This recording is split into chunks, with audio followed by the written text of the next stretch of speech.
खूप जणांना शेपूची भाजी आवडती, पण ते खात नाहीत. कारण शेपूची भाजी खाल्ल्यानंतर घशाशी येते किंवा जळजळतं किंवा ढेकरा येत राहतात. पण आज आपला हा व्हिडिओ बघून जर ही भाजी केली तर अजिबात तुम्हाला जळजळणार नाही किंवा ढेकरा येणार नाहीत किंवा घशाशीही येणार नाही. यासाठी आपण एक शेपूची पेंडी घेतली, स्वच्छ निवडून घेतलेली आहे. आणि आता यामध्ये आपण घालायचा आहे एक पदार्थ की ज्याच्यामुळं तुम्हाला त्रास होणार नाही. एक मूठभर आपण यामध्ये पालक घालायचा आहे. एक 10-12 पानं, लहान असतील तर अशी पानं घालायची निवडून. आणि एक 15 मिनटं पाण्यात शेपू आणि पालक भिजत ठेवायचा आहे, म्हणजे पूर्ण माती तळाशी बसते. 15 मिनटानंतर आपण काय करायचं आहे, एका चाळणीमध्ये निथळत ठेवायचं आहे. पण परत एकदा मी धुतला आहे पालक आणि शेपू आणि निथळत ठेवलेला आहे. तो निथळतो आहे तोपर्यंत इकडं मी एक 5-7 मिरच्या आणि 8 ते 10 लसूण पाकळ्या घेतल्या आणि त्या ठेचून घेतलेल्या आहेत.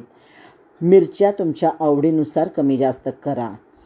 आता सगळी भाजी निथळून छान झाल्यानंतर आपण ती चिरून घ्यायची आहे. सगळी भाजी चिरून झाली की आपण तेल तापवत ठेवणार आहोत. आता याच्या आधी मी मुगाची डाळ भिजत घातली आहे, ती दाखवायचं राहिलं आहे, पण मुगाची डाळ इथं मी घातलेली आहे. एक 3 ते 4 चमचे तेल घालायचं आहे. किती सुंदर दिसते बघा शेपू. आहा. आता आपण काय करायचं आहे, शेपूची भाजी आपली सगळी चिरून झालेली आहे.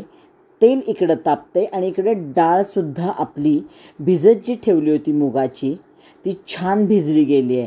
असं बोटानं तुम्ही तोडून बघितलं ना, हे बघा लगेच तुटते आहे, म्हणजे आपली छान डाळ भिजली गेलेली आहे.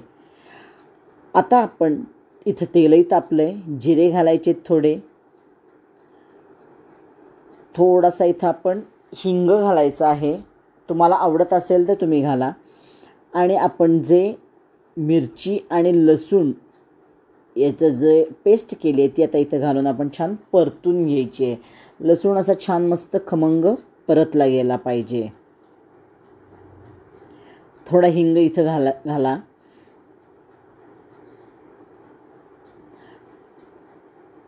मिरची आणि लसूण छान परतली गेली की मग यामध्ये थोडीशी हळद घालायची आहे.